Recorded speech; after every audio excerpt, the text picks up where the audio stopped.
Because now, what is going to be the focus of education? Science, math, and foreign languages. We have to reshape how our country educates its children. When you take macro next year, you'll learn about, and I guess Emma Lou already knows about if you had it, I don't know how much you guys have a Puckett. Remember the production possibilities curve? Remember that? There is one. The production possibilities curve, it expands the better technology you have, right? And a lot of that is, and the better education you have, much human capital. So we focus so much on teaching math, science, and foreign language. The NIMSY grant that we got from Exxon kind of also pushes the same thing. I don't know why English gets the money. I don't understand why social studies doesn't, honestly. I don't understand why economics doesn't.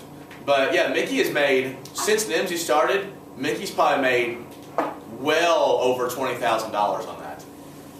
I'm quite glad that the English department gets it. I'm glad. I'm not mad at it. If I was him, I'd take it too. I'm not mad at her. But it's kept Mickey here. She would have left to go to Lexington School or somewhere else long ago if it wasn't for NIMSY. Because the NIMSY money makes her make as much or more than Lexington schools. Mm-hmm. And she said it a million times that if she wasn't... Isn't it going away? This is the last year, but it's also her last year. So it works out pretty well for her. But she would not have stayed had she not. I mean, she gets paid an extra $7,000 or $8,000 or $9,000 a year. I'm glad that it's done what it's supposed to, I guess. I'm guessing. Yeah, I mean, it helped. And what's funny is our science scores... We've got more kids taking AP classes, but our science scores aren't that much higher. Our calculus scores were a lot higher with Parrott, and then our English scores have got a lot better because Ms. Ray, and then obviously when Cox was here, our physics scores were really high. But the science scores aren't as good. Now Mr. Cooper did a pretty good job last year with bio. He's doing better than before. But no history, no economics, no... Well, yeah, I think it's unfair because like all the AP classes got taken in social studies. I don't get any money for that.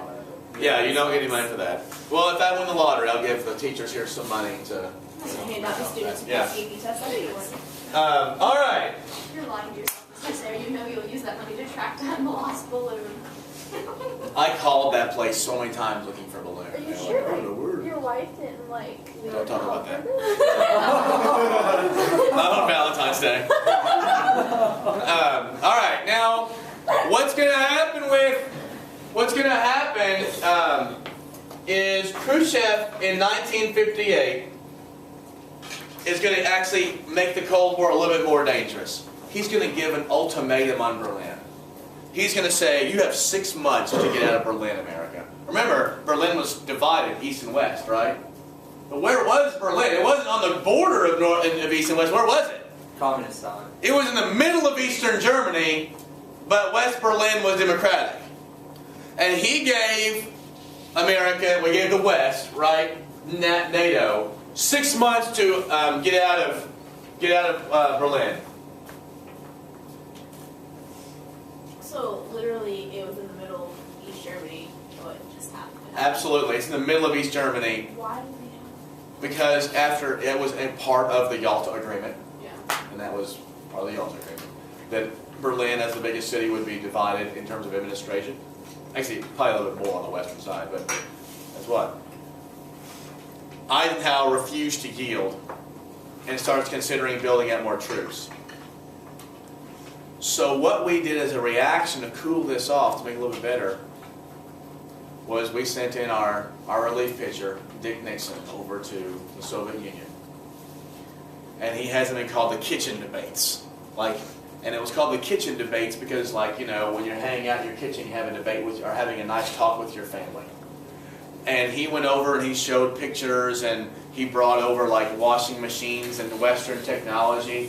And he was like, this is why capitalism is good. And Khrushchev would say, here's why you're imperialist and, capitalist. And they kind of had these debates, but the whole point is that the Berliner ultimatum sort of faded away.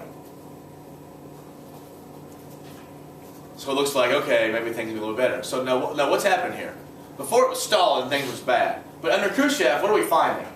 It's kind of ebbing and flowing, right? Peaceful coexistence, crushing the Hungarians, right? Not so bad, then Berlin. What part of the Soviet Soviet Union. Remember the So washers, he everything. had the right to crush them. Yeah. Well, Hungary wasn't part of the Soviet Union. They're part of They the, were, they're part of the communist bloc. yeah. So he had the right to crush them. That is one way to look at it. In fact, because America is going to kind of overthrow countries to make sure we don't, you know, we have pro-government. If you have the power, I mean, Latin all America. away. You got to flaunt it, huh? I know. All right. This brings us to one of my all-time favorite things in the Cold War, and it is the U-2 spy plane. The U-2 spy plane. How high do most planes fly? A couple thousand. If you're on a passenger jet, it's usually between 30 and 40,000, depending on how far you're going, right? Just 36,000 feet. Not much, but more or less. It's just like a. The U-2 spy plane flew at 70,000 feet. And it didn't really have any weapons on it. It had really long wings, and in the belly of it, it had these hyper-accurate cameras. And they would fly over, they would spy on our enemies. Actually, sometimes our friends. And they would take tons and tons and tons and tons and tons and tons and tons of pictures. The funny part about this is what's going to result. And what results is one of the oddest, most peculiar, horrible, /funny, pure Cold War incidents that we'll get to tomorrow. Are we still doing the 50s dress up day tomorrow? Just a question. Do what? Oh! We want to do 50 dress up day, right? Yeah, that's fine. Yeah. 50 dress up day. You beat it. So excited. Maybe next 2 miles.